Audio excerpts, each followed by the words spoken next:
नमस्कार, एक बार पुनः आप सभी का इस सुहाना सफर में फिर से स्वागत है।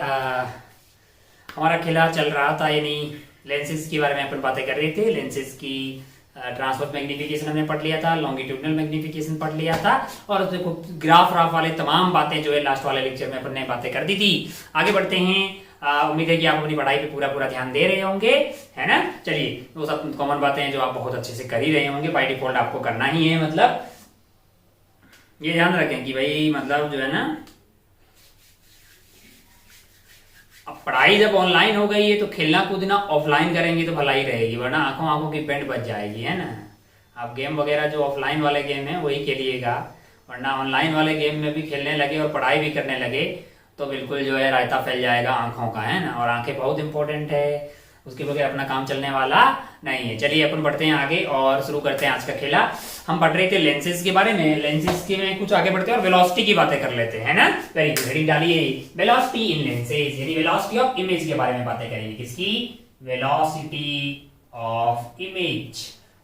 बिल्कुल आपको रिपीट टेलीकास्ट टाइप का लगेगा, ठीक वैसी बातें जैसी अपन ने वेलोसिटी ऑफ इमेज किसके केस में की थी? मिरर्स के केस में की थी। यहाँ पे मिरर्स की जगह क्या हो जाएगा? लेंसेज हो जाएगा। बिल्कुल, ओह बहुत बढ़िया, बहुत शानदार। तो मान लीजिए कि अपने को अगर ये पता हो 1/f equal to 1/v minus 1/u, ये तो पता ही होगा, है कि नहीं। ये लेंस फॉर्मूला है। मैं दोनों साइड टाइम के रिस्पेक्ट में डिफरेंशिएट कर दूंगा तो ये 0 आ जाएगा, ये आ जाएगा minus of 1/v square dv divided by dt, और ये माइनस माइनस हो जाएगा प्लस 1 अपॉन u का square into du by dt। अच्छा भाई साहब, बहुत बढ़िया, बहुत ही शानदार। ओ अब आप ध्यान से देखें तो आपको जो dv बाई dt है यहाँ से वो क्या आता हुआ दिखाई दे रहा है? वो v square divided by u square. v square इधर होगा, उधर ले गया तो v square divided by u square du divided by dt होता हुआ दिखाई दे रहा है ना। बहुत बढ़िया। अगर आप ध्यान से देखें तो ये कोई भी लेंस मैंने मान लो ले लिया है, तो ध्यान से आप देखें कि ऑब्जेक्ट मान लो इधर है और इमेज मान लो यहाँ पे है कि नहीं यार। अच्छा, तो u क्या है तुम्हारा? u यहाँ से ये वाली दूरी है। कहां से दूरी है? पोल से दूरी है ना। और v ये वाली दूरी है। तो बेसिकली ये क्या बोल रहा है? dv बाई dt, यानी कि ये v किस रेट से चेंज हो रहा है, और v किसके रिस्पेक्ट में होता है? पोल के रिस्पेक्ट में। कौन सा पोल? लेंस का पोल।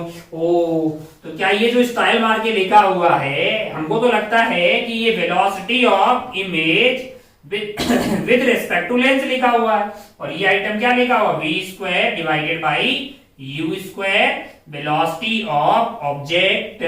वेलोसिटी ऑफ u क्या है? ऑब्जेक्ट की दूरी है, विद रिस्पेक्ट टू लेंस हो जाएगा। ये velocity of image minus velocity of lens is equal to v square divided by u square velocity of object minus velocity of lens. ऐसा भी रायता अपन फैला के लिख सकते हैं।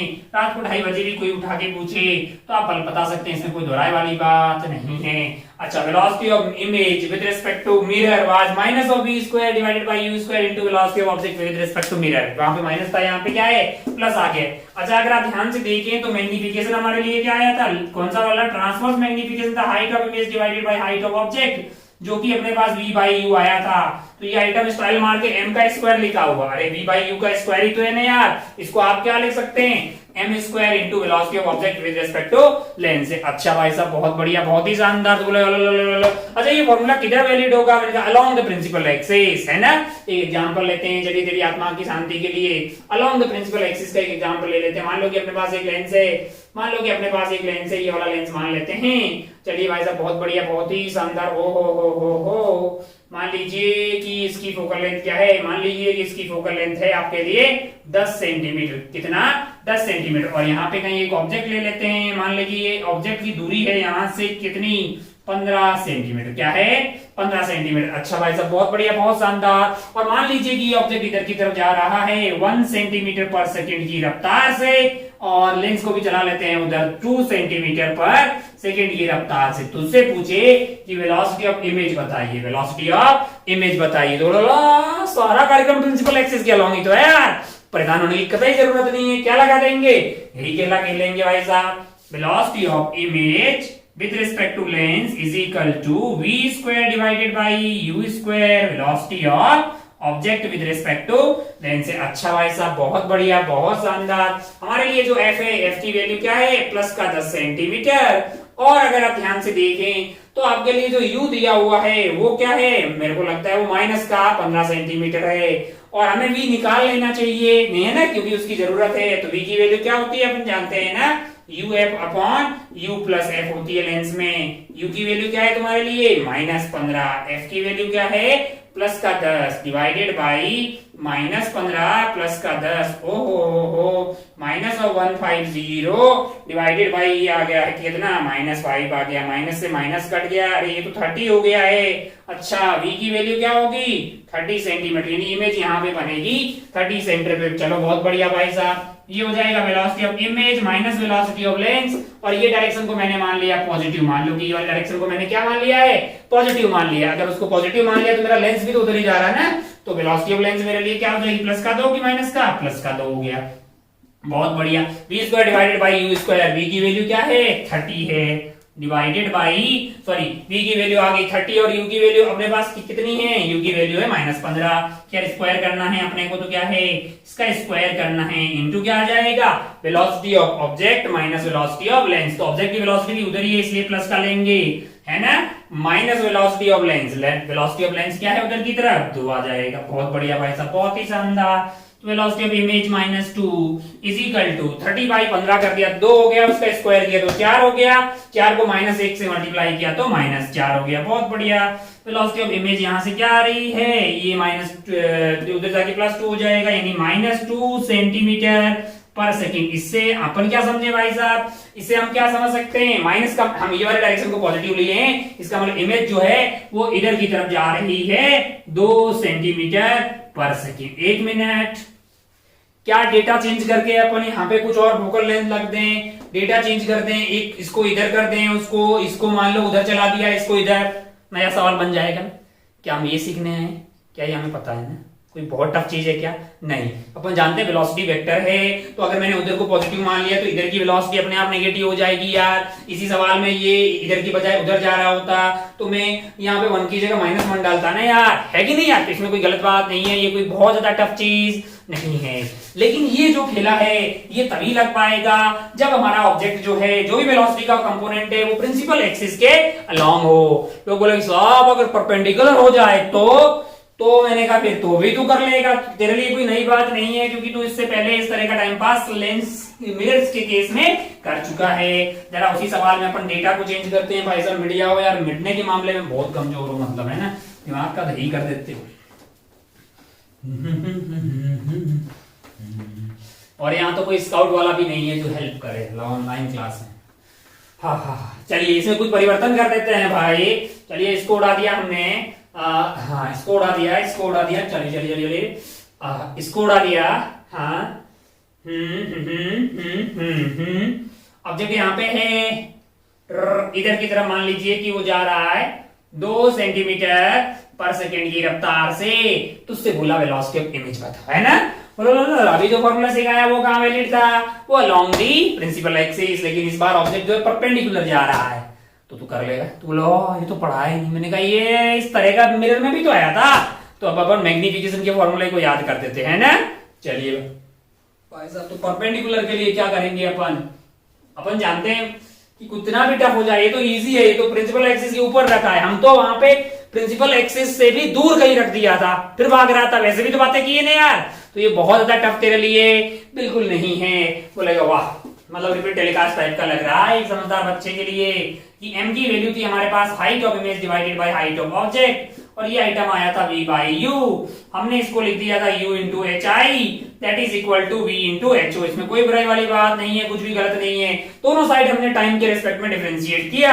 अगर टाइम के रेस्पेक्ट में डिफरेंशिएट किया तो ये आइटम बन गया du बाई dt, और ये आइटम बन जाएगा अपने लिए d इंटू क्या अपना H I as it is आ गया है, प्लस क्या आ जाएगा, प्लस आ जाएगा आपका u एज इट इज और d H I divided by dt। अच्छा भाई साहब, बहुत बढ़िया, बहुत ही खूबसूरत। ओ अब आप ध्यान से देखें और यहाँ पे डिफरेंशिएट करेंगे तो आइटम बन जाएगा dv by dt into H O plus क्या हो जाएगा यहाँ पे v as it is d H O divided by dt। अगर आप ध्यान से देखो तो du बाई dt इस पर्टिकुलर केस में क्या है, 0 है कि नहीं यार। हमने अगर तेरे को याद हो ना, हमने एंगल पे भी भेज दिया था इसको मतलब जो है मिरर के केस में हम बातें कर चुके हैं, दोबारा यहाँ करने वाले नहीं है। ऐसे तो पूरी जिंदगी निकल जाएगी ज्योमेट्रिकल ऑप्टिक्स पढ़ते पढ़ते साल। अरे यार अबे यार तो आसान था, मैंने ऐसे भेज दिया होता 5 सेंटीमीटर पर सेकेंड और ये एंगल होता 37 डिग्री, तो 5 कोस यानी ये 4 आ जाता लल्ला, ये 3 आ जाता, तो दोनों कार्यक्रम चलते नहीं यार। 4 वाले के लिए ये du बाई dt दिया है ना, मतलब ये 4, फिर तू इधर वाले के लिए पुराना फॉर्मूला लगा देता, और ये वाले मतलब जो परपेंडिकुलर वाले के इसमें क्या लगाता, ये इक्वेशन लगाता। अच्छा भाई साहब बहुत बढ़िया, बहुत ही शानदार। इसमें कुछ बातें तब आसान हो जाती है जब आपका ऑब्जेक्ट जो है वो प्रिंसिपल एक्सिस के ऊपर ही हो। क्यों क्यों क्या फायदा होता है पता है, अगर आपका ऑब्जेक्ट प्रिंसिपल एक्सिस के ऊपर ही है, अगर इस पर्टिकुलर केस में, उससे क्या हुआ, उनका हाइट ऑफ ऑब्जेक्ट हो गई है 0। अगर हाइट ऑफ ऑब्जेक्ट 0 है तो हाइट ऑफ इमेज भी 0 होगी, इस बात की गारंटी है ना लल्ला। अरे भाई प्रिंसिपल एक्सिस पे ऑब्जेक्ट रखा है तो इमेज भी तो कहां बनेगी, प्रिंसिपल एक्सिस पे। अगर ऐसा हुआ तो भाई साहब कहां कहां एच और एच आई आ रहा है, मैंने कहा यहां आ रहा है, ये आइटम अपने आप 0 हो जाएगा, ये आइटम अपने आप 0 हो जाएगा, बची कुची 2 ही टर्म रहेगी। हाँ ये बात सत्य है कि हाइट ऑफ ऑब्जेक्ट इस पर्टिकुलर इंस्टेंट पे 0 है, लेकिन हाइट ऑफ ऑब्जेक्ट के चेंज होने की रेट 0 नहीं है, वो क्या है 2 सेंटीमीटर पर सेकेंड। मतलब तो ये यहाँ पे अगर आप ध्यान से देखें तो हमें u दिया हुआ है, u की वैल्यू हमारे लिए क्या है, अगर आप ध्यान से देखें तो हमारे लिए u की वैल्यू है ये डायरेक्शन को मैंने पॉजिटिव मान लिया है और ऊपर की डायरेक्शन को पॉजिटिव मान लिया है, u मेरे लिए हो जाएगा -15 into D by D T, यानी कि ये मुझे पता करना है, ये वेलोसिटी ऑफ इमेज परपेंडिकुलर वाला होगा, है ना। अच्छा भाई साहब बहुत बढ़िया, बहुत ही शानदार। ये आइटम हो गया है 0, काय को होगी हाइट ऑफ इमेज जो है 0, तो मल्टीप्लाई कर लोगे भी अपने आप 0 हो जाएगा, और dv by dt into height of object है वो 0 हो गया, तो ये 0 हो गया, plus v into dho by divided by dt। अगर आपने ध्यान से देखा हो पिछले वाले सेम डेटा ही मैंने यूज किए हैं, f की वैल्यू है 10 सेंटीमीटर और मेरे लिए u की वैल्यू है -15, तो v की वैल्यू क्या आ गई थी, प्लस का 30 सेंटीमीटर। अरे अभी तो यूज किया ना यार, v is equal to U F upon u plus F से हमारे पास कितना आ गया था, 30 आ गया था, तो यहाँ पे क्या लिख देंगे 30 भाई साहब। फिर लिखा हुआ dho डिवाइडेड बाई dt, यानी rate of change of height of object है जो कि 2 सेंटीमीटर पर सेकेंड है। हाँ इस पर्टिकुलर पॉइंट पे वो भले ही प्रिंसिपल एक्सिस पे हो, लेकिन जिंदगी भर नहीं रहेगा, 1 सेकंड के बाद में वो 2 सेंटीमीटर ऊपर चला जाएगा ना यार। अच्छा तो dho डिवाइडेड बाई dt की वैल्यू क्या दी हुई है, 2 दी हुई। अच्छा भाई साहब बहुत बढ़िया। हमको क्या चाहिए, हमको चाहिए vi वेलोसिटी ऑफ इमेज, और ये कौन सी डायरेक्शन में, परपेंडिकुलर डायरेक्शन में, किसकी, प्रिंसिपल एक्सिस की परपेंडिकुलर डायरेक्शन में। तो ये खेला हो गया है आपका -4 सेंटीमीटर। इसका मतलब मैं क्या समझू, सेंटीमीटर पर सेकंड। अरे भाई 30 इंटू 2, तो ये काट दीजिए तो -4 आ गया। -4 का माइनस का मतलब क्या है, मैंने ऊपर की डायरेक्शन को पॉजिटिव लिया है, अगर आप ध्यान से देखें तो मैंने यहाँ पे +2 लिया, लेकिन ये माइनस आ रहा है। इसका मतलब क्या है, इसका मतलब है 4 सेंटीमीटर पर सेकंड से डाउनवर्ड डायरेक्शन में, कौन सी डायरेक्शन में, डाउनवर्ड डायरेक्शन में कौन मूव कर रहा है, इमेज मूव कर रहा है। इसको टफ बनाते तो मैंने कहा भाई कुछ हाइट दी होती, कुछ हाइट पे रख देता, यहाँ पे टफेस्ट, अगर टफेस्ट कुछ होता प्रिंसिपल एक्सिस से भी हाइट पे रहता, और फिर उसके बाद भी ऐसा भी हो सकता है तेरे को एंगल पे दिया हो, तो तू जानता है भाई साहब कि इस डायरेक्शन में जो भी खेलना है उसके लिए हमें यूज करना पड़ेगा velocity of image with respect to length is equal to v square by u square, velocity of object with respect to length ये लगा देंगे इस डायरेक्शन में, और परपेंडिकुलर की डायरेक्शन में ये लगा देंगे। भाई साहब इससे ज्यादा कोई टफ चीज होने वाली पॉसिबल नहीं है कि नहीं यार। सवाल हमने वहां पे खूब सारे किए, मेरा धर्म बनता था कि 1-2 सवाल यहाँ पे बताएं ताकि तू ये बोला बताया नहीं, है कि नहीं यार। चलिए भाई साहब ये खेला हो गया, आगे बढ़ते हैं अपन छोटे छोटे और वैरायटी के सवाल देखते हैं। जैसे वहां पे अपन ने कॉम्बिनेशन ऑफ मिरर्स के बारे में बातें की थी कि भाई 1-1 2-2 मिरर मिक्स कर दिए, पहले की इमेज जो थी वो सेकंड वाले के लिए क्या हो जाती थी, ऑब्जेक्ट की तरह बिहेव करती थी। तो क्या यहाँ भी ऐसा टाइम पास किया जा सकता है, मैंने कहा बिल्कुल यहाँ पे उस तरह की बातें की जा सकती है, बिल्कुल यहाँ पे। तब कॉम्बिनेशन ऑफ मिरर्स क्या, तो जो जो पढ़ा है हमने सबको कंबाइन कर डालो, कर सकते हैं ना यार। देख जरा कैसे कर सकते हैं, जस्ट मैं तेरे को बताऊंगा कि कैसे कैसे कर सकते हैं। सवाल बनाए जा सकते हैं, ऐसे इनफाइनाइट सवाल बनाए जा सकते हैं, लेकिन कॉन्सेप्ट बहुत बहुत आसान है कि पहले के द्वारा बनने वाली इमेज दूसरे वाले के लिए ऑब्जेक्ट की तरह बिहेव करेगी, बाकी परेशान होने की कतई जरूरत नहीं है। जैसे मान लीजिए कि मैं क्या बोल रहा हूं तुमसे कि भाई आगे रखा हुआ है, मान लीजिए कि ये क्या रखा हुआ है, ये कन्वर्जेंट लेंस रखा हुआ है, इससे जस्ट आगे लो, ये ले थोड़े थोड़े दूर पे मैंने क्या लगा दिया, एक और लेंस लगा दिया, तो ये क्या बन जाएगा, कॉम्बिनेशन वाले सवाल बन जाएंगे ना, कॉम्बिनेशन वाले। यहाँ तो अब कॉम्बिनेशन ऑफ मतलब जो है लेंस भी बोलना ठीक नहीं होगा, मतलब लेंसेज भी रह सकते हैं, मिरर भी हो सकता है, बीच में ग्लास स्लैब भी डाल दो। जैसे मान लीजिए कि इस पर्टिकुलर वाले केस में आसान वर्जन होगा तो प्रिंसिपल एक्सिस सेम हो जाएगी, लेकिन ऐसा भी तो हो सकता है ना कि प्रिंसिपल एक्सिस ही अलग अलग हो। जैसे मान लो कि यहाँ पे ऑब्जेक्ट रखा हुआ है ना, इसकी जो भी इमेज बनेगी वो सेकंड वाले के लिए कैसे बिहेव करेगी, ऑब्जेक्ट की तरह बिहेव करेगी कि नहीं करेगी।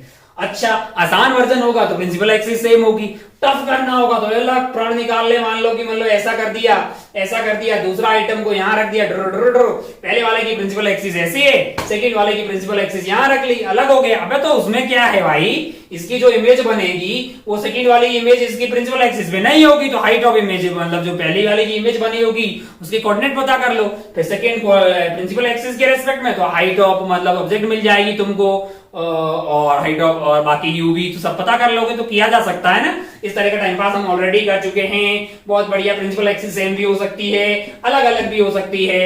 अब तो बोलेगा क्या लेंस, दो लेंस ही रखे होंगे जरूरी है, मैंने कहा ऐसा कुछ नहीं है, कॉन्सेप्ट एक ही है कि पहले के द्वारा जो इमेज बनेगी वो सेकंड वाले के लिए कैसे बिहेव करेगी, ऑब्जेक्ट के लिए बिहेव करेगी, टर्म्स एंड कंडीशन अप्लाई की, उस वहां रेज जा रही हो, मतलब तेरे को वो सब याद है ना कि सेकंड वाला मिरर अगर आपको तेरे को याद हो तो वहां पे पहले वाले की फील्ड ऑफ व्यू में होगा तभी ऐसा पॉसिबल है, मतलब वहां पे रेज जाना चाहिए। ऐसा जरूरी नहीं है कि भाई तेरे को ये याद हो तो काफी वक्त हो गया, नहीं, ऐसा देख देख देख देख देख ये एक मिरर था, ये एक मिरर था, बीच में यहाँ पे ऑब्जेक्ट रखा हुआ था, कितनी इमेज बनी थी, इनफाइनाइट नहीं बनी थी ना लल्ला, दो ही बनी थी। इसके कारण यहाँ जो इमेज बनी है उसकी वो ऐसे ऑब्जेक्ट बिहेव करेगी नहीं इसमें, क्योंकि इसके फील्ड ऑफ व्यू में ये है ही नहीं, क्योंकि इससे निकलने वाली रेज इससे कभी जाके टकरा ही नहीं रही थी। खैर बहुत बढ़िया, बहुत शानदार, तो बहुत पहले ही बातें कर चुके हैं। अब तो क्या इसमें प्लेन मिरर भी मिक्स किए जा सकते हैं, मैंने कहा हाँ भाई प्लेन डाल दे, कुछ भी डाल दे। जैसे मान लो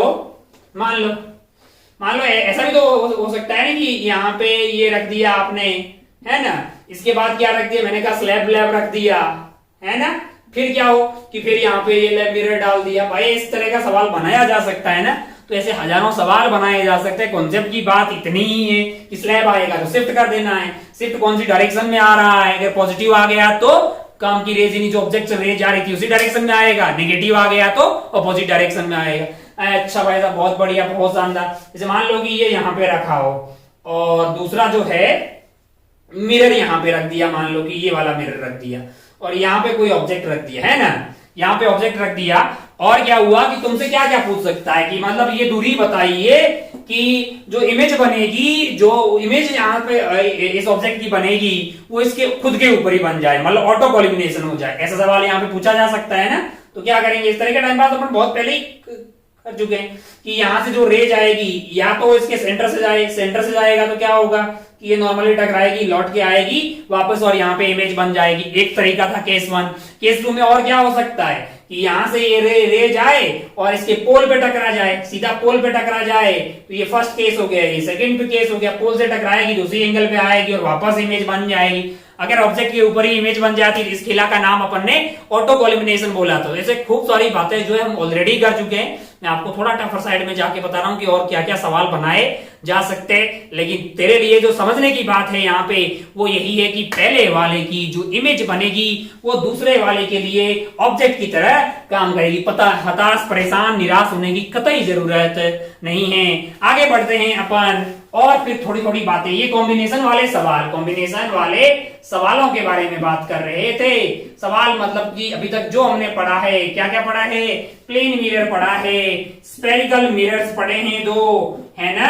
फिर उसके बाद अपन ने बातें की थी रिफ्रैक्शन की, रिफ्रैक्शन में अपन ने स्लैब की बातें की, यानी स्लैब आ सकता है ना, प्रिज्म उसमें मिक्स कर देंगे, है कि नहीं यार। अच्छा भाई साहब बहुत बढ़िया। तो इन सबको कंबाइन करते हुए सवाल बनाए जा सकते हैं, इसमें कोई बहुत ज्यादा गलत बात नहीं है क्योंकि हमने बहुत डेप्थ में सारी बातें पढ़ी है। तो इनको अगर कंबाइन करके कोई सवाल कल को बनाए तो हताश परेशान निराश होने की कतई जरूरत नहीं है। आगे बढ़ते हैं और कुछ और बातें करते हैं, कुछ नई टाइप की बातें करते हैं। हेडिंग डाल दीजिए आप कॉम्बिनेशन ऑफ लेंसेज, ये कॉम्बिनेशन वाले सवाल थे, इसका मतलब ये अब 2-2 लेंसेज 3-3 लेंसेज को कंबाइन वगैरह करेंगे और कुछ बातें अपन करते हैं। हेडिंग डालते हैं आप कॉम्बिनेशन ऑफ लेंसेज। चलिए बोर्ड हो गया अपने पास चकाचक हेडिंग डाल देते हैं कॉम्बिनेशन ऑफ लेंसेज, कॉम्बिनेशन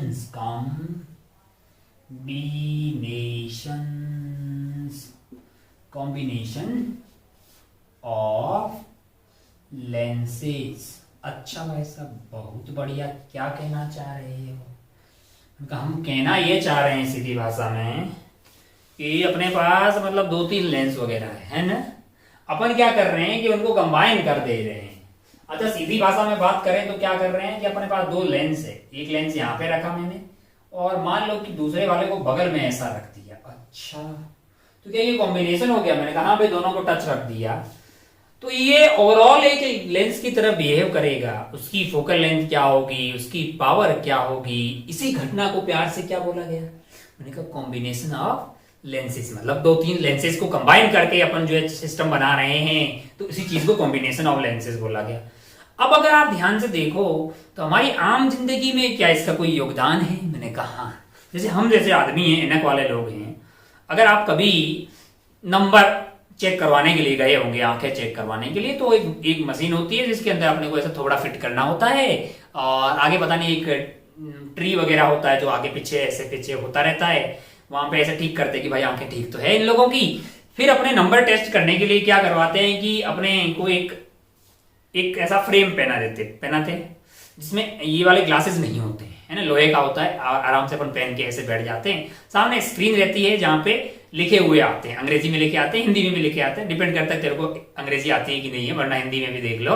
तो क्या करते हैं कि फिर तरह तरह के ग्लासेस अपने उसमें डालते, किसमें, जैसे ये वाली आंख बंद करवा दी, बोला इस वाली आंख से आप चेक करो, एक लेंस डाला, फिर बोले अब बढ़िया लग रहा है, फिर एक और डालेगा, क्या अब बढ़िया लग रहा है, फिर उसको चेंज करते, फिर बोलते हैं कि नहीं अब बढ़िया लग रहा है ना। थोड़े बहुत अपन कंफ्यूज भी रहते हैं कि पता नहीं कब बढ़िया लग रहा है। फिर वो क्या करते हैं कि मान लो कि एक लेंस आपने बोला कि अब बढ़िया लग रहा है, फिर उसके आसपास उसके पैरेलली एक और लेंस लगा देते हैं, कई बार उसको निकालते नहीं है, उसके पैरेलली एक और लेंस लगाते हैं, यानी उसके टच में एक और लेंस रखते हैं, है ना।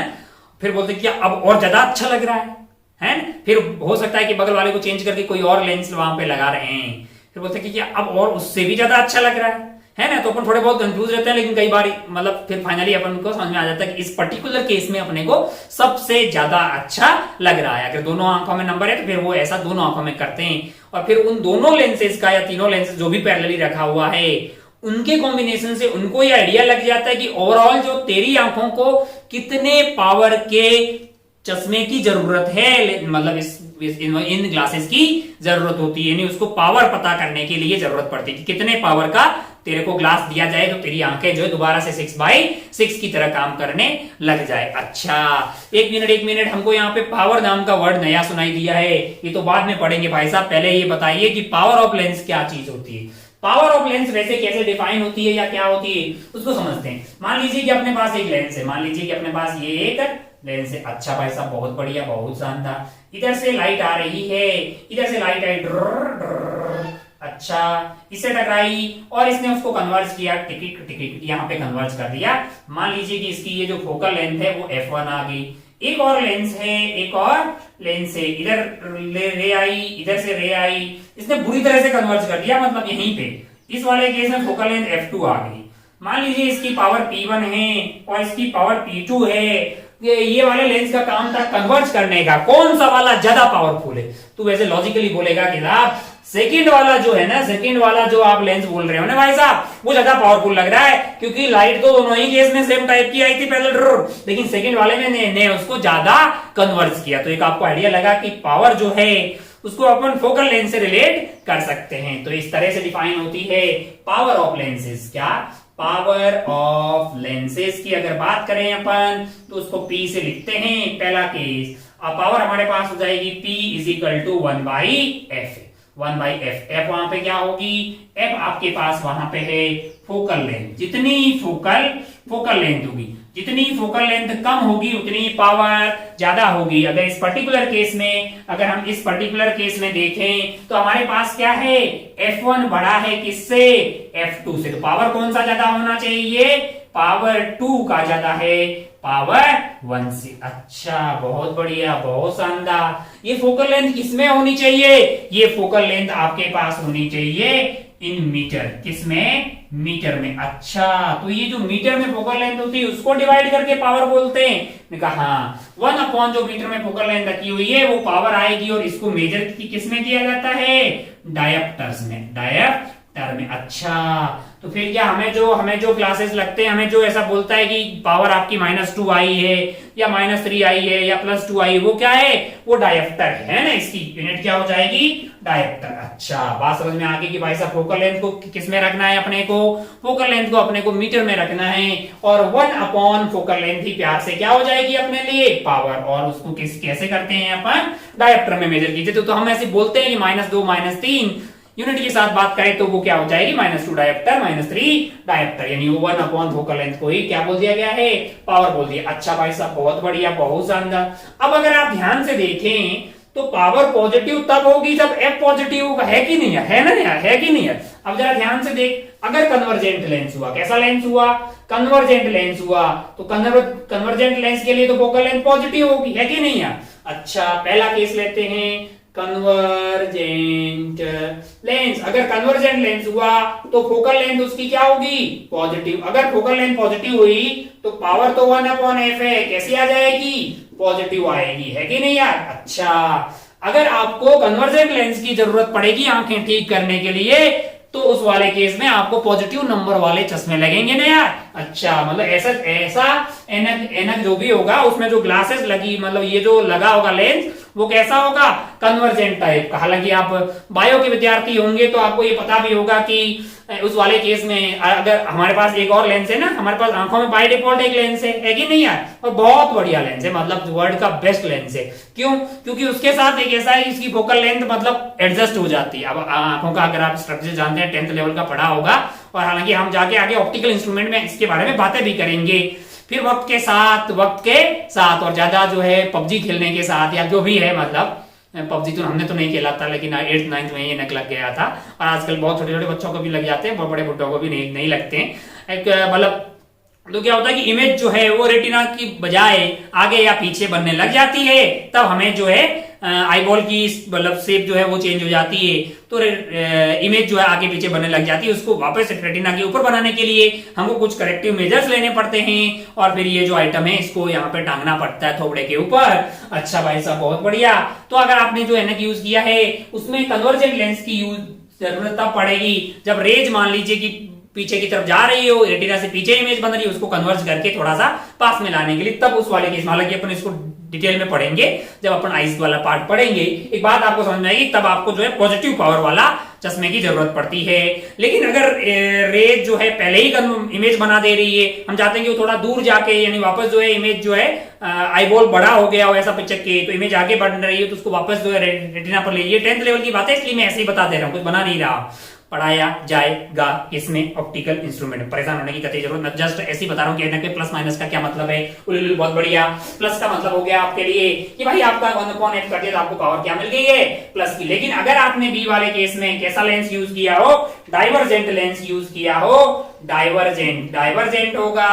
अगर डाइवर्जेंट लेंस होगा तो उस वाले केस में फोकल लेंथ क्या होगी, फोकल लेंथ आपके लिए नेगेटिव हो जाएगी। फोकल लेंथ अगर आपके लिए नेगेटिव हो जाएगी तो उस वाले केस में आपके पास पावर क्या आ जाएगी, पावर आ जाएगी 1/f तो आती है, लेकिन f नेगेटिव होगा तो पावर भी क्या हो जाएगी, ये वाली क्वांटिटी नेगेटिव हो जाएगी। अच्छा, मतलब जो है अगर आप पे अगर आप एयर के रेस्पेक्ट में बातें करें, हालांकि हमारे आसपास इस एनक के आसपास क्या है, एयर ही तो है यार, इसलिए जो है अगर आपको पॉजिटिव वाला चश्मा मतलब पावर का चश्मा लगा है, जिसका मतलब उसमें लेंस कौन सा है, कन्वर्जेंट लेंस है, यानी कॉन्वेक्स लेंस है, क्योंकि कॉन्वेक्स लेंस जो है वो बेसिकली एयर के अंदर जो है कन्वर्जेंट की तरह बिहेव करेगा। और अगर कॉन्केव लेंस लगा है मतलब डाइवर्जेंट वाला लेंस, तो आपके पास जो है आपके नंबर माइनस में आते हैं, यानी -2 डायोप्टर, ये डायोप्टर, वो डायोप्टर, ये कार्यक्रम जो है हमारा होता है। तो एक बात आप समझ गए कि पावर पॉजिटिव लेंसेज के लिए तब होगी जब कन्वर्जेंट लेंस हो, पावर नेगेटिव तब होगी जब डाइवर्जेंट लेंस हो, है कि नहीं यार। ये डाइवर्जेंट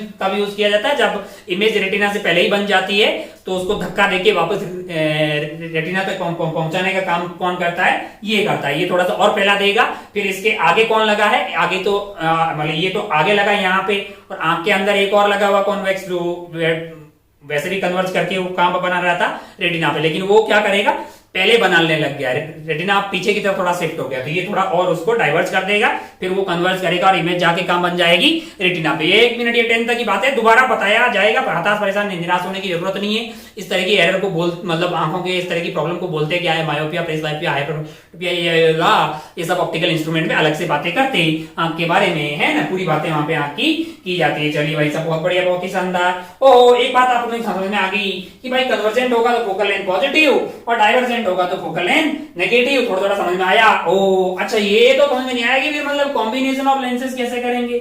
मैंने कहा 2-2 3-3 लेंस वगैरह कुछ कंबाइन करके एक इक्विवेलेंट लेंस बनाया जाता होगा, कहीं ना कहीं जरूरत पड़ रही है ना अपने पास, है ना। हमें तो ये ओवरऑल चाहिए, मतलब हम चाहते हैं सिस्टम अगर कुछ भी हो भाई, एक रिजल्टेंट जो भी लेंस बना वो कन्वर्जेंट होगा तो एफ पॉजिटिव होगा और वो डाइवर्जेंट होगा तो एफ नेगेटिव होगा। अच्छा अच्छा अच्छा, तो क्या पावर ऑफ लेंसेज होती है, वैसे क्या पावर ऑफ मिरर भी होती है। मैंने कहा बहुत ज्यादा कोई काम नहीं आती है, लेकिन इफ यू डोंट माइंड मतलब मैं आपको बताता हूं, मतलब आपको ध्यान होना चाहिए। जैसे ये पावर ऑफ लेंस है, ठीक वैसे ही पावर ऑफ मिरर भी होती है, ठीक वैसे ही क्या होती है, पावर ऑफ मिरर्स। अच्छा, ये कैसे डिफाइन है, ये अगर आप ध्यान से देखें तो ये डिफाइन होती है पावर इज इक्वल टू, जैसे ये कन्वर्ज कर रहा है ठीक उसी तरह से अगर अपने पास कॉनकेव मिरर हो, कौन सा मिरर हो, कॉनकेव मिरर हो, तो ये क्या करता है, मैंने कहा ये रेज को कन्वर्ज करता है, ये रेज को कन्वर्ज करता है। अच्छा, इसकी फोकल लेंथ कैसी होती है, मैंने कहा इसकी फोकल लेंथ नेगेटिव है। और जो कन्वर्ज कर रहे होते हैं, जो लेंस कन्वर्ज कर रहे होते हैं, उनकी पावर कैसी हुई, पॉजिटिव। और कॉनकेव मिरर तो कन्वर्ज कर रहा है, कौन सा मिरर है, कॉनकेव मिरर है, वो कन्वर्ज कर रहा है, उसकी फोकल लेंथ नेगेटिव होगी, उसकी पावर पॉजिटिव की बजाय नेगेटिव हो जाएगी। तो उसको पॉजिटिव लाना है अपने को, तो यहाँ पे मतलब ये डिफाइन होता है -1/f से। कैसे डिफाइन हुआ, -1/f से। किस केस में, मिरर्स के केस में। जैसे कॉनकेव है, कॉनकेव की फोकल लेंथ कैसी हो गई है, नेगेटिव, तो ये नेगेटिव नेगेटिव पॉजिटिव हो जाएगा। तो जो लोग कन्वर्ज करते हैं उनकी फोकल लेंथ मतलब उनका पावर कैसा आ गया है, पॉजिटिव, है कि नहीं। और अगर आप दूसरा टाइप का मिरर लेंगे तो वैसे डाइवर्ज कर रहा होता है, ये क्या कर रहा होगा, ये डाइवर्ज कर रहा होगा। इसकी फोकल लेंथ पॉजिटिव होगी, तो यहाँ पॉजिटिव रखोगे तो पावर नेगेटिव आ जाएगी, और डाइवर्जेंट की पावर जो है वो नेगेटिव होती है। अच्छा भाई साहब बहुत बढ़िया, ज्यादा काम आने वाला नहीं है, फिर भी मैंने पता हो कि यहाँ पे भी आपको फोकल लेंथ की किस में डालनी है, मीटर में डालनी है, और पावर आपको किस में आएगी, वो आपकी आ जाएगी डायोप्टर में। अच्छा भाई साहब बहुत बढ़िया। और अगर प्लेन मिरर हो तो मैंने कहा प्लेन मिरर होगा तो भाई साहब फोकल लेंथ क्या हो जाएगी, इंफिनिटी, यानी उसकी कोई पावर नहीं होगी। अरे आगे नहीं यार, बहुत बढ़िया, बहुत ही शानदार, खूबसूरत। ये छोटी छोटी बातों के बाद में अपन आगे बढ़ते हैं, चलिए साफ कर देते हैं इसको।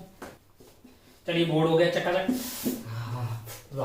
यहाँ पे अपने क्या लिया, 2 लेंस लिए थे, काम के पास दोबारा शुरू करते हैं। मान लो कि अपने ये 2 लेंस लिए, उनको पास में रखा, तो कॉम्बिनेशन की बात हुई, बहुत बढ़िया, बहुत ही शानदार। मान लीजिए कि इसकी फोकल लेंथ f1 है, इसकी फोकल लेंथ क्या है, f2 है। पावर हो जाएगी इसकी p1 जो कि 1/f1, और इसकी पावर क्या हो जाएगी p2 1/f2। अच्छा, इधर से मान लीजिए ऑब्जेक्ट रख दिया है, तो ये जो भी लाइट आएगी इससे पास होकर टिक टिक टिक टिक ऐसे करते हुए बाहर आएगी। तो अगर आप ध्यान से देखें तो इसने भी कन्वर्ज किया होगा, इसने भी कन्वर्ज किया होगा, तो टोटल अगर पावर की बात करेंगे तो हमारे लिए जो पावर टोटल हो जाएगी वो क्या हो जाएगी, p1 प्लस p2। अब अगर आप ध्यान से देखें तो हमारे लिए जो पावर है वो कैसे डिफाइन है, मैंने कहा 1/f है, तो मैंने इसको क्या बोल दिया, 1/, अगर मुझे इसको एक ही लेंथ से रिप्लेस करना है तो मैंने उसकी पावर, उसकी फोकल लेंथ को मान लिया कि f इक्विवेलेंट है, और ये वाली वैल्यू हो जाएगी 1/f1 प्लस 1/f2। अच्छा भाई साहब बहुत बढ़िया, बहुत ही शानदार, खूबसूरत, इसमें कोई बुराई वाली बात नहीं है। अब आप ध्यान से देखें तो कुछ बातें हमें ध्यान में यहाँ रखनी होगी। अच्छा लोग बोले 2 की बजाय 3 होते तो मैंने कहा भले ही कितने भी होने यार, बस क्या है, कांटेक्ट में होने चाहिए। ये मान लिया, ये सेकंड मान ले, एक ऐसा मान ले, तीसरा वाला मान ले, ऐसा मान ले, इसकी f1 मान ले फोकल लेंथ, इसकी क्या है f2 है, और इसकी क्या है f3 है। तो टोटल पावर तेरे पास क्या हो जाएगी, power is basically sigma of P I की वैल्यू 1 से लेके n तक, यानी पावर तेरे लिए हो जाएगी p1 plus p2 plus p3, power तो डायरेक्ट ऐड हो जाएगी। अच्छा भाई साहब, तो 1/f इक्विवेलेंट की जो वैल्यू आएगी तेरे लिए वो 1/f1 plus 1/f2 plus 1/f3 3। तो बोला गया इसको भी प्रूव किया था, मैंने बिल्कुल किया जा सकता है, एक बार, दो बार, तीन बार, मतलब टाइम पास करने का। पहली वाली सरफेस से जो पहले वाले से जो इमेज बनेगी पहले वाले लेंस से, वो सेकंड वाले के लिए कैसे बिहेव करेगी? अरे प्रूव तो किया ही जा सकता है ना। पहले वाले से जो इमेज बनेगी इस वाले से, थिन लेंसेज, दोनों लेंसेज कैसे हैं? थिन लेंसेज है, तो इसके कारण कुछ इमेज बनेगी, वो सेकंड वाले के लिए कैसे बिहेव करेगी? ऑब्जेक्ट की तरह। तो उसको ऑब्जेक्ट मान ले, फिर से क्या क्या क्या निकाल, फिर से क्या निकाल? फाइनल पोजीशन ऑफ इमेज निकाल। अब उल्टा रिवर्स में सोच के देख कि यार एक एफ इक्विवेलेंट वाला, यानी इन इस पूरे की जगह एक पता नहीं कोई लेंस होता जिसकी फोकल लेंथ एफ इक्विवेलेंट के बराबर होती, यू की वैल्यू तो वही होती जो यहाँ पे है, तब भी v की वैल्यू ये आ जाती है कि नहीं? रिवर्स कैलकुलेशन कर कि u यही है और v जो है इन दोनों के फाइनल रिजल्टेंट जो आया है उसको यूज कर, तब सॉल्व करके जो f इक्विवेलेंट आएगा वो यही आएगा। 1/f, टाइम पास करने का अपने पास वक्त नहीं है। 1/f equivalent is equal to 1/f1 plus 1/f2। बहुत बढ़िया भाई साहब, बहुत ही शानदार, खूबसूरत। ओ हो, अब चाहे तो मैं उसमें मतलब डेरिवेशन भी डाल दूंगा। अब 1/f equivalent is equal to 1/f1 plus 1/f2, मतलब आप रिवर्स में कैलकुलेट करके प्रूव कर सकते हैं। अच्छा भाई साहब, बहुत बढ़िया। ऐसे तीन, अच्छा कंडीशन क्या है? कंडीशन क्या है जरा ध्यान से? थिन लेंसेज है और बीच में दूरी 0 है। अरे यार तभी तो बहुत आसान हो जाएगा ना।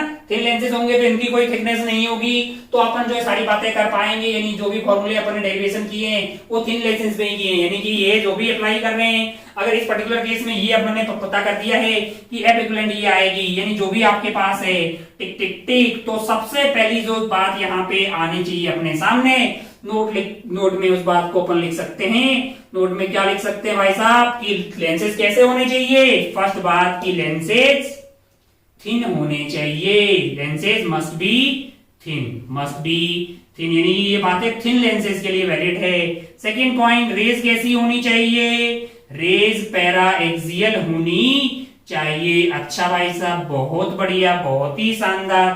थर्ड बातें, रेज पैरा एक्सियल होगी। मैंने कहा भाई साहब आपके पास F1, F2 and F3 and so on जो भी है must be put with sign, है ना? साइन के साथ डालना है। अच्छा, अगर आप ऐसा करोगे तो आपको जो एफ इक्विवेलेंट मिलेगी, एफ इक्विवेलेंट जो मिलेगी वो भी विद साइन ही मिलेगी। विद साइन मिलने का क्या मतलब है कि अगर आपके पास एफ इक्विवेलेंट की वैल्यू, अगर आपके पास एफ इक्विवेलेंट की वैल्यू आपके पास क्या हो जाए? अगर आपके पास एफ इक्विवेलेंट की वैल्यू हो जाए जी, मतलब पॉजिटिव हो जाए, क्या हो जाए? पॉजिटिव, तो ओवरऑल जो कॉम्बिनेशन होगा वो कैसे बिहेव कर रहा होगा? वो एक कन्वर्जेंट लेंस की तरह, कन्वर्जिंग लेंस की तरह बिहेव कर रहा होगा। और अगर ये नेगेटिव हो जाए तो वो डाइवर्जेंट सिस्टम की तरह, डाइवर्जेंट लेंस की तरह बिहेव कर रहा होगा कि नहीं कर रहा होगा? अच्छा भाई साहब, बहुत बढ़िया। और अगर एफ आपके पास जो है, मान लीजिए कि भाई पावर आपके पास 0 होगी, यानी एफ इंफिनिटी आ गया, तो उस वाले केस में वो कैसे बिहेव कर रहा होगा? वो प्लेन मिरर की तरह बिहेव कर रहा होगा। अच्छा भाई साहब, बहुत बढ़िया, बहुत ही शानदार। ओहो, चलिए ये छोटी छोटी बातें अपने को समझ में आएगी ये। अच्छा, अगर आप ध्यान से देखें, जब आप F2 लिख रहे होंगे, जब आप F2 लिख रहे होंगे, मान लो कि इसका रिफ्रैक्टिव इंडेक्स है 1.5, यहां एयर है, यहां एयर है। जब आप F2 लिख रहे होंगे तो अपन जानते हैं कि क्या लगाएंगे? मैंने कहा 1/f is equal to mu lens upon mu surrounding -1 upon R1 -1/R2। मान लो ये R1 भी दिया हो, ये R2 भी दिया हो, तब जो म्यू सराउंडिंग है लल्ला, वो 2 नहीं लेना है, वो 2 नहीं लेना है, वो ये लेना है जहां पे आपका ऑब्जेक्ट एंड ऑब्जर्वर हो, जहां पे आपका ऑब्जेक्ट एंड ऑब्जर्वर हो वो लेना है। तो एक चीज और यहां पे नोट बना के अपन लिख सकते हैं कि भाई साहब F1, F2 and F3 and so on, ऐसा जो भी है must be with respect to object and observer वाला मीडियम, और वो मीडियम क्या होना चाहिए? सेम होना चाहिए। वो मीडियम दोनों साइड क्या होना चाहिए? सेम होना चाहिए, यानी कि यहाँ का मीडियम और यहाँ का मीडियम क्या होना चाहिए? सेम होना चाहिए। यानी 6 वाली बात को अपन क्या लिख रहे हैं? 6 वाले लिख लें कि medium on the both side, medium on the both sides of both sides of system must be same, must be system must be same, same होना चाहिए। अच्छा, और इंपॉर्टेंट बात क्या है, ये नहीं लिखा कि वो टच में होने चाहिए। मैंने कहा हाँ, बहुत बहुत ही आसान सी बात है, बिल्कुल लिखना जरूरी है कि lenses must be in contact, lenses must be in contact, must be in contact, यानी उनको कॉन्टैक्ट में रहना होगा। ऐसा नहीं कि भाई साहब एक लेंस यहाँ पे है दूसरा यहाँ पे है, हालांकि वो वाला केस भी किया जा सकता है, इसमें कोई बुराई वाली बात नहीं है, जस्ट इसकी थोड़े से बाद भी बताता हूँ। लेकिन ये तभी वैलिड होगा P is equal to P1 plus P2, या फिर P इक्विवेलेंट, यानी जो नेट P आएगा आपके पास, जो कि सिग्मा ऑफ Pi, यानी कि सबका सम आ जाएगा, power is equal P1 plus P2 plus जो भी आपके पास n है ऐसे टच में। लेकिन टर्म्स एंड कंडीशन क्या है कि सारे थिन होने चाहिए, सारे टच में होने चाहिए, रेज पैराएक्सियल होनी चाहिए, F1 F2 F3 को विद साइन डालना है, F इक्विवेलेंट भी आपको साइन के साथ मिलेगा, पॉजिटिव मिल गया इसका मतलब कन्वर्जेंट है, नेगेटिव मिल गया इसका मतलब डाइवर्जेंट है, और इंफिनिटी मिल गया तो 1 अपॉन इंफिनिटी करेंगे, पावर 0 यानी प्लेन मिरर हो गया। और अगर आप ध्यान से देखिए ऐसे बहुत सारे हो तो इसकी F लिखते टाइम सराउंडिंग जो है वो ये वाला लेना है जिसमें ऑब्जेक्ट और ऑब्जर्वर हो। बहुत बढ़िया, बहुत ही शानदार। तो और दोनों साइड मतलब ये पूरा सिस्टम के इधर का मीडियम और इधर का मीडियम सेम होना चाहिए, और क्या है, लेंसेज टच में होने चाहिए। छोटी छोटी बातें अगर आपको ध्यान रहेगी तो आप बिल्कुल आराम से मतलब जो सवाल कर सकते हैं। चलिए आगे बढ़ते हैं और इस पे सवाल बना दिया। एक छोटी सी और बात मैं बोल दूं, कई बार ऐसा हो सकता है, कई बार एक छोटा छोटा एक मतलब फॉर्मूला टाइप की बात है, आप बोलो तो यहाँ पे बता सकते हैं। कहाँ पे बता सकते हैं, यहाँ खाली है क्या, थोड़ा सा ये मिटा देते हैं और यहाँ पे लिख लेता हूँ। एक फॉर्मूला टाइप की बात है, मेडिकल में कभी कभी सवाल पूछ लेते हैं, या अपने को आइडिया रहे तो बेटर है, डेरिवेशन उसका भी किया जा सकता है कि मान लो कि ऐसा कुछ क्या हो कि एक लेंस को यहाँ पे रख दिया, कहाँ पे रख दिया, यहाँ पे रख दिया, दूसरे लेंस को कहाँ रख दिया, मैंने कहा यहाँ रख दिया, और बीच की दूरी कितनी है, मैंने कहा बीच की दूरी d है। इस वाले केस में ये पहला केस मान लीजिए कि जब दोनों टच में रहेंगे, है ना। लेकिन अगर दोनों के बीच में दूरी d रही तो आपके पास जो P इक्विवेलेंट आएगी वो क्या होगी, वो होगा आपके पास P1 plus P2 minus of P1 P2, वो क्या हो जाएगा, माइनस ऑफ P1 P2, और यहां मल्टीप्लाई करना होगा आपको d, यानी जो P इक्विवेलेंट है, इक्विवेलेंट जो पावर आएगी वो P1 plus P2 minus d P1 P2। Derivation किया जा सकता है, मैं पहले बता रहा हूं क्यों, कैसे कि यहाँ पे ऑब्जेक्ट ले लो, है कि नहीं यार, पहले वाले से जो इमेज बनेगी वो सेकंड वाले के लिए कैसे बिहेव करेगी, ऑब्जेक्ट की तरह बिहेव करेगी। लेकिन वो जो यहाँ इसका पोल यहीं पे रहेगा, इन दोनों का पोल पास नहीं मान लिया ना हमने, लेकिन ये जो इसका जो भी v आएगा उसमें से d घटाना पड़ेगा, तभी आपको सेकंड वाले के लिए u की वैल्यू मिल जाएगी, है कि नहीं। चलिए भाई साहब, बहुत बढ़िया, बहुत ही शानदार। तो ऐसा किया जा सकता है, या फिर एक और कई बार क्या होता है कि बीच का मीडियम मान लीजिए ये आइटम है यहाँ पे, ये आइटम है यहाँ पे, और बीच की दूरी है d, और बीच में कुछ भरा हुआ है मटेरियल, उसका रिफ्रैक्टिव इंडेक्स है म्यू।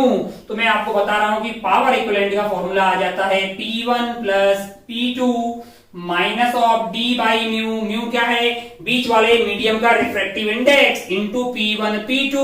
भाई साहब ये ध्यान रहे तो कोई बुराई वाली बात नहीं है, तो सवाल आ जाते हैं डायरेक्ट वाले ऐसे मेडिकल लेवल के कि भाई P1 दिया, P इक्विवेलेंट बताओ, P, अच्छा P इक्विवेलेंट क्या हो जाएगा, मैंने कहा 1 अपॉन F इक्विवेलेंट हो जाएगा, और P1 की वैल्यू क्या होगी, वो 1 अपॉन F1 होगी, P2 की वैल्यू क्या होगी, वो 1 अपॉन F2 हो जाएगी। बिल्कुल एकदम जो है एक नंबर का केस ये हो गया कि भाई टच में होने वाले 99.99 बातें जो अपनी होगी वो यही होगी। लेकिन कभी ऐसा आ जाए कि दोनों को दूर रखा हुआ है, d दिया हो और इनकी पावर पता हो, तो P1 P2 minus d by mu P1 P2। चलिए आगे बढ़ते, ये सब बातें टच में, ये टर्म्स एंड कंडीशन सारी हो गई, कौन सी वाली, 1 2 3 4 5 6 7 जो है, ये जो भी है 6 7 on the both side system must be same, तो एक ही है भाई ये 7। इतने जो पॉइंट है वो आपको ध्यान होना चाहिए, मतलब ये जो मिनिमम कंडीशन है जो फॉलो होनी चाहिए। चलिए आगे बढ़ते हैं और एक आध सवाल लेते हैं इसमें डेटा डाल के। पहले ये भरा हुआ बोर्ड को जो है आप पहले अपनी कॉपी में छाप लीजिए, बहुत आसानी से, बहुत अच्छे समझ गए। फिर अपन एक दो सवाल लेते हैं, सवाल लेंगे तेरे को और ज्यादा समझ में आ जाएगा कि भाई बहुत ज्यादा टफ चीज नहीं है, ठीक है। चलिए इसको उड़ाते हैं, चलिए बोर्ड हो गया चकाचक। यस, एक सवाल लेते हैं, एक सवाल अपन लेते हैं चल जाओ भाई। मान लीजिए कि अपने पास एक आइटम है, एक लेंस हो गया ये, बहुत बढ़िया। एक और लेंस लिया अपन ने, ऐसा ले लिया, टफ कर देते हैं। चलिए टफ कैसे कर सकते हैं, मैंने कहा इसका म्यू आपको दे दिया जाए, मान लो कि कितना हो, का 1.5, और इसका म्यू ले लो 2। अच्छा बहुत बढ़िया। और जो है आप क्या करो कि ये जो जितनी सरफेस है, ये और ये तीनों, इनका आपको आर दिया हुआ है, यानी कि कितना है 20 सेंटीमीटर। क्या दिया हुआ है 20 सेंटीमीटर। अच्छा मैंने कहा बहुत बढ़िया। और तुमसे बोला जाए कि भाई इसका एफ इक्विवेलेंट बताएं, इसका क्या बताएं, एफ इक्विवेलेंट बताएं। अच्छा भाई साहब बहुत बढ़िया, बहुत ही शानदार। और यहाँ एयर है, यहाँ पे क्या है, एयर है। अच्छा तो हमको क्या करना पड़ेगा, हमको पहले इसकी पावर पता करनी पड़ेगी, फिर इसकी पावर पता करनी पड़ेगी, दोनों की पावर ऐड हो जाएगी, यानी P1 प्लस P2, क्योंकि ये है कॉन्टेक्ट में और बाय डिफॉल्ट है thin lens. 1/f equivalent is equal to 1/f1 plus 1/f2। पहले मुझे इसका मतलब f पता करना पड़ेगा, तो 1/f1 मेरे लिए क्या हो जाएगी, म्यू लेंस। हम जानते हैं कि mu lens divided by mu surrounding -1 1/r1 minus of 1/r2। यही होगा भाई साहब, यही होगा भाई साहब। ओहो हो 1/f1 म्यू लेंस की वैल्यू कितनी दी हुई है 3/2 यानी 1.5 डिवाइडेड बाई म्यू सराउंडिंग। 2 लेना है कि एयर लेना है, 2 लेना है कि एयर लेना है, वो 5वां 6वां पॉइंट था, एयर लेना है, जिसमें ऑब्जेक्ट और ऑब्जर्वर हो, 2 नहीं लेना है। क्या लेना है, एयर लेना है। म्यू सराउंडिंग 1 लेना है, -1 1/r1 की वैल्यू क्या हो जाएगी, इधर से अगर रेज अपन कंसीडर कर रहे हैं तो अपन इधर से करें उधर से करें, किसी पर्टिकुलर लेंस की, यानी इस वाले लेंस की बातें कर रहे हैं, लेंस की कुछ भी फर्क पड़ने वाला नहीं। किसी पर्टिकुलर लेंस में इधर से रेज आई उधर से आ रही है, उससे उसकी फोकल लेंथ में कोई परिवर्तन नहीं होता है। ये अपन लास्ट वाले टाइम में भी बात कर चुके हैं, है ना। बहुत बढ़िया। जब अपन लेंस मेकर्स फॉर्मूला बनाया था 1/f1, और r1 वो होता है जिस पे रेज पहले गिर रही होती है, r2 वो होता है जो r1 नहीं होगा, बचा कुछ r2 हो जाएगा यार। बहुत बढ़िया। तो r1 की वैल्यू हो जाएगी प्लस का 20 और r2 की वैल्यू हो जाएगी -20, इसलिए ये माइनस माइनस हो गया प्लस। अच्छा ये हो गया है अपना जो है बेसिकली जो है अपना हो गया 3/2, और इसमें से घटा दीजिए तो ये हो गया 1/2।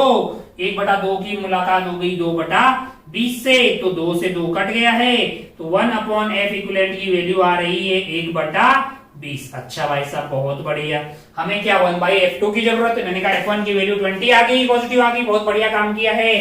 सेकंड वाला आइटम ये है, सेकंड वाला आइटम ये है। अच्छा इसकी भी दोनों आपको 20-20 दी हुई है, और अगर आप ध्यान से देखिए तो 1/f2 की वैल्यू हो जाएगी म्यू लेंस क्या दिया हुआ है 2, सराउंडिंग क्या लेंगे 1 -1 इंटू 1/f1।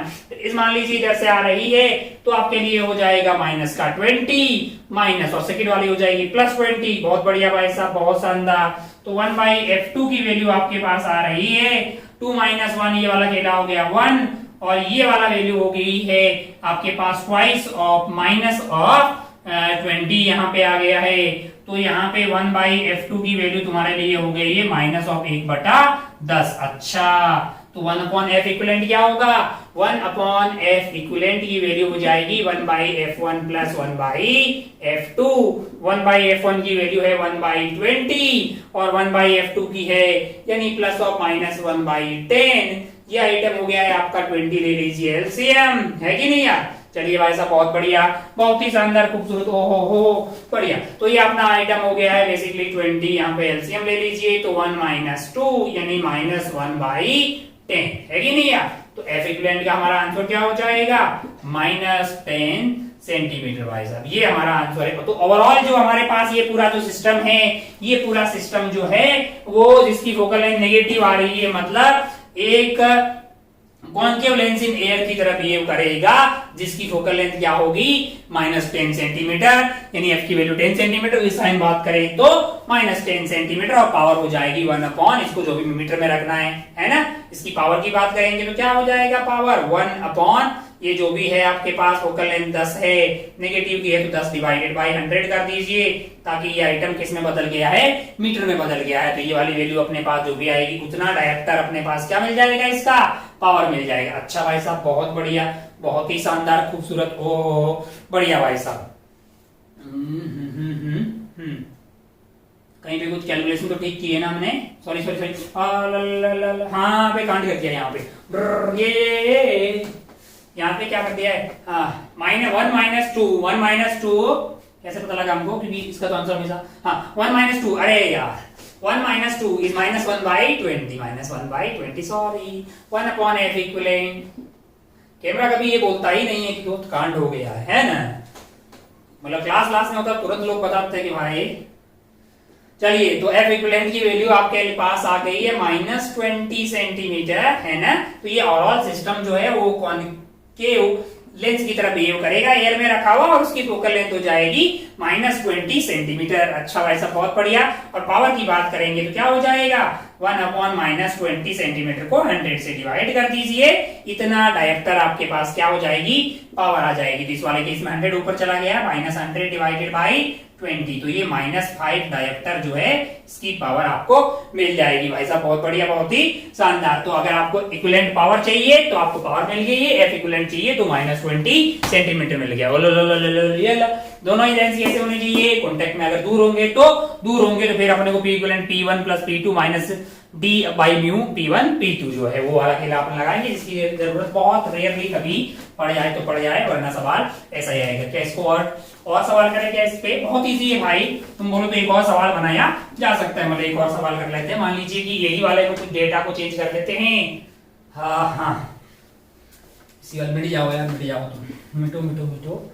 इसमें क्या करो कि इसको पकड़ के उल्टा कर देते हैं, इसको पकड़ के, मान लीजिए कि मैंने इसको पकड़ के ऐसा कर दिया, कैसा कर दिया, साफ हो जा बहुत बढ़िया से, ऐसे रखा हुआ था ना, ये वाले को मैंने नीचे कर दिया ऐसे, है ना। इसका क्या था 1.5 था, बीच में कौन थे, बीच में ये थे, अच्छा, और प्लेनो नहीं करते हैं, ऐसा ही रखते हैं जैसा पिछली बार था, ऐसा हो गया, है ना। इसका म्यू कितना था 2, और इधर को पानी भर दिया, अरे लाला कहां पे, यहां पे, हाँ इधर को पानी भर दिया, क्या भर दिया, पानी, यानी वाटर सप्लाई कर दी है, और आपको बोला है कि म्यू जो है पानी का 4/3, और बाकी ये सरफेस सबके जो है आर की वैल्यू क्या है 20 सेंटीमीटर। आपसे क्या पूछा है सवाल में, एफ इक्विवेलेंट बताएं, वेरी गुड। अब आप सोचो ध्यान से, कितने लेंस हो गए, क्या 2 है कि 3 है, फिर एफ इक्विवेलेंट पता कर दीजिए, पावर ऐड हो जाएगी, इंडिविजुअली फोकल लेंथ पता कीजिए,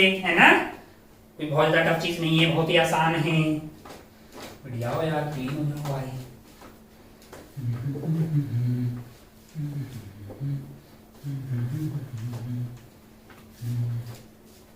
चकाचक हो जाइए, चलिए सोचिए और तुरंत कर डालिए इसको। अब आप ध्यान से देखें तो आप समझदार हैं, आप जानते हैं कि टोटल पावर हो जाएगी P1 plus P2 plus P3।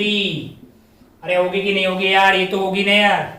अच्छा तो 1 upon F equivalent, 1 upon F equivalent की वैल्यू क्या हो जाएगी, 1 upon F1 plus 1 by F2 plus 1 by F3। अच्छा विद साइन डालना है, फिर नहीं बाकी सब बहुत बढ़िया भाई साहब। अच्छा F1 इसका मान लेते हैं, और F2 जो है इसका मान लेते हैं, और F3 जो है वो इसका मान लेते हैं। बहुत बढ़िया भाई साहब, पता कीजिए। अब जरा ध्यान से देखें तो F1 की वैल्यू हमारे लिए कितनी होगी, है ना। F1 ये वाला आइटम F1 है, इसका रिफ्रैक्टिव इंडेक्स 1.5 है, और सराउंडिंग जो है एयर मान के चलेंगे 1 मतलब जहां पे ऑब्जेक्ट एंड ऑब्जर्वर है तो नहीं लेंगे, है ना। तो 1 अपॉन F1 की वैल्यू क्या हो जाएगी मेरे लिए, म्यू लेंस यानी 3/2 माइनस 1, और रेज इधर से आ रही है तो ये हो गया 1/20, और माइनस माइनस प्लस हो जाएगा 1/20। ओहो 1/F1 की वैल्यू 1/2 इंटू 2/20, 2 से 2 कट गया, यानी ये पॉजिटिव आ गया है 20 सेंटीमीटर। अच्छा ऐसा बहुत बढ़िया, बहुत शानदार। सिमिलरली मुझे अगर इसका पता करना होगा, इसका पता करने के लिए मेरे कोई बहुत ज्यादा टफ चीज नहीं है, ये 2 हो गया है, और ये 20 अभी भी हमने पता किया है 1/F2 की वैल्यू क्या हो जाएगी मेरे लिए, म्यू लेंस 2 बाई सराउंडिंग जो है वो 1.5 या 4/3 नहीं लेंगे, ये वाली लेंगे। इस सिस्टम के इधर और उधर जो भी होगी, है कि नहीं यार। चलिए -1 आ गया है, डिवाइडेड बाई क्या हो जाएगा वो, इधर से देखें तो माइनस ऑफ 1/20 और -1/20। ओहो तो 1/f2 की वैल्यू जो आ रही है तेरे लिए 1/f2 की वैल्यू आ रही है 2 - 1 1 आ गई है, बहुत बढ़िया।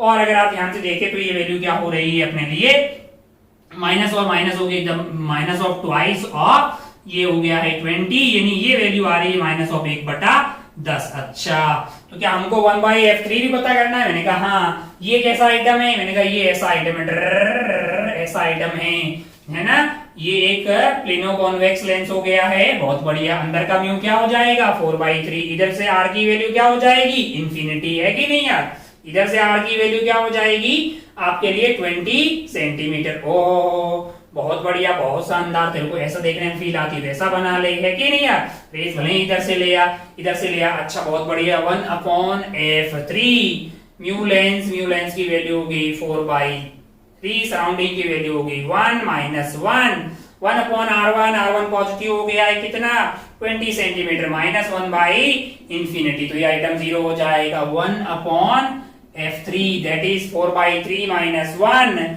यानी 3 घट गए, 4 - 3 हो गया 1, तो ये हो गया है 1/3, 1/3 और 1/20 माइनस ये 0 हो जाएगा 1/इंफिनिटी, तो 1/20, यानी कि ये 1/60 सेंटीमीटर आपके पास आएगा। आपको क्या चाहिए? आपको 1/f इक्विवेलेंट चाहिए। 1/f इक्विवेलेंट की वैल्यू 1/f1, f1 की वैल्यू क्या आ रही है मेरे लिए? कैलकुलेशन भगवान जान रहा है, मतलब मैं सही कर रहा हूँ, है ना। I am pro in calculation. गलत हो जाती है भाई, प्रो नहीं है, मतलब कैलकुलेशन गलती हो जाती है। अगर यहाँ से देखें 1/20 प्लस आपके पास हो जाएगा -1/10, है ना। चलिए खूब सारे कैलकुलेशन हमने लिए, तो उम्मीद है कि ठीक ही किया होगा। 1/60 कुल मिला के मुद्दे की बात आपको समझ में आनी चाहिए। हाँ 60 आपका हो गया है एलसीएम, इसमें भाग गया 3 बार, तो ये 3, इसमें गया है -6 और ये कर दीजिए +1, है कि नहीं यार। अच्छा भाई साहब बहुत बढ़िया, बहुत ही शानदार। तो ये आपके पास हो गया 4 माइनस जो है 4 माइनस जो है माइनस ना, तो -2 डिवाइडेड बाई 60, -2/60 यानी कि -1/30, यानी f इक्विवेलेंट की वैल्यू आपके पास वैल्यू होगी -30 सेंटीमीटर। यानी कि ये पूरा जो सिस्टम होगा, यानी कि ये जो पूरा सिस्टम होगा वो कैसे बिहेव करेगा? वो एक कॉन्वेक्स लेंस की तरह बिहेव करेगा, जिसकी फोकल लेंथ क्या होगी 30 सेंटीमीटर। विद साइन बात करेंगे तो -30 सेंटीमीटर। पावर की बात करेंगे तो पावर हमारे लिए उसकी हो जाएगी -1/30 सेंटीमीटर डिवाइडेड बाई 100। इतना डायरेक्टर कर दीजिए ताकि ये मीटर में अपने को मिल जाए। कैलकुलेशन एक बार देख ले, कहीं मैंने घोटाला तो नहीं किया है। ये मैंने लेंस ऐसा ही लिया है। बाकी सवाल में और सवाल बनाना हो, कुछ और बनाना हो तो अपन क्या कर सकते हैं। मान लो कि ये पानी वानी भर दिया है, यहाँ पे पानी भर गया और ये ऐसा हो गया है। मान लो कि मैं ऐसी सरफेस देता आपको, तो फिर मैंने आपको ऐसा दिया है, हालांकि ऐसा दिया होता तब वो जो है प्लेनो कॉन्वेक्स बन जाता यहाँ पे भी, लेकिन मैंने ऐसा दिया है। चलिए ठीक है, तो पुराने वाला सेम टाइप का ही हो गया है। ये तो ऐसा भी दिया जा सकता था। सवाल आपको खूब सारे मार्केट में खूब मिलेंगे, आपको मार्केट में मिलेंगे। ऐसे दो थे, पहले यहाँ बीच में क्या थी, एयर थी, है ना। पहले एयर थी तब तो कोई दिक्कत नहीं था, फिर बोल देगा बाद में यहाँ पे पानी भर गया, टिक टिक टिक टिक टिक, तो अब ये 3 बन जाएगा, ये प्लस ये, है ना। जब एयर थी तब तो 2 ही थे, ऐसे टिक टिक टिक टिक, लेकिन बीच में पानी भर जाएगा तो एक ऐसा भी बन जाएगा बगल में, तो ऐसे करेंगे P1 P1 plus P2 plus P3। ओहो बहुत बढ़िया, बहुत शानदार। इसकी कैलकुलेशन को एक बार दोबारा देख लेते हैं। मैंने इसको 1.5 दिया था, हाँ, तो 1/f1 = 3/2 - 1 और 1/20 और माइनस हो गए प्लस, तो भाई 3/2 माइनस यानी -1/2 आ गया 2/20, 2 से 2 कट गया, 1/20, ठीक है। अच्छा दूसरा वाला जो था, दूसरा वाला अपन ने ऐसा दिया, इसका 2 दिया था 1/f2 2 - 1 और ये हो जाएगा माइनस, वो भी हो जाएगा प्लस, वो प्लस हो जाएगा, माइनस रखा तो -2/20 आ गया, 2 - 1 हो गया -1/10। और तीसरा वाला कैसा था, ऊपर वाला पानी का एक सरफेस ये हो गई, तो 1/f3 4/3 - 1 इंटू 1/20, इधर से रहेगी प्लस का 20, उधर से होगी इंफिनिटी, खत्म हो गया अपना खेला, बहुत बड़े हाँ ठीक है। तो ये 4/3 का घट गया तो बचा 1, तो 1/3 इंटू ये बच गया 20, तो 1/60 हो गया। कैसा प्लस का, हाँ ठीक है। तो तीनों को ऐड कर दिया, 1/60 यहाँ रख दिया, माइनस 1/10 रख दिया, और फिर क्या रख दिया अपने को, पहला वाला कितना था भाई, 1/20, एलसीएम आ गया 60, 3 बार भाग गया, 6 बार गया तो -6 हो गया, बहुत बढ़िया। एक बार गया 4 और 6 वाह, और -2 ये तू समझ गया। अगर कहीं कैलकुलेशन गलती होगी फिर वाह, अब सही लग रहा है। चलिए ठीक है, तो बहुत सारा आज का 1 घंटा हो गया, लग रहा है काफी टाइम पास हो गया है, बहुत बढ़िया। कॉम्बिनेशन ऑफ लेंसेज में खूब सारे सवाल बनाए जा सकते हैं, परेशान होने की कभी जरूरत नहीं है, तू कर लेगा, ये मेरी मतलब मेरे को विश्वास आ गया है ना। ऐसे हजारों सवाल बनाए जा सकते हैं, दूर रखे होंगे तो तू यूज कर लेगा P1 + P2 - D by mu P1 P2। अच्छा भाई साहब, बहुत बढ़िया। आगे क्या करने वाले हैं, मैंने कहा अभी अपन ने किया है कॉम्बिनेशन ऑफ लेंसेज, धीरे धीरे अपन समापन समारोह की तरफ बढ़ रहे हैं।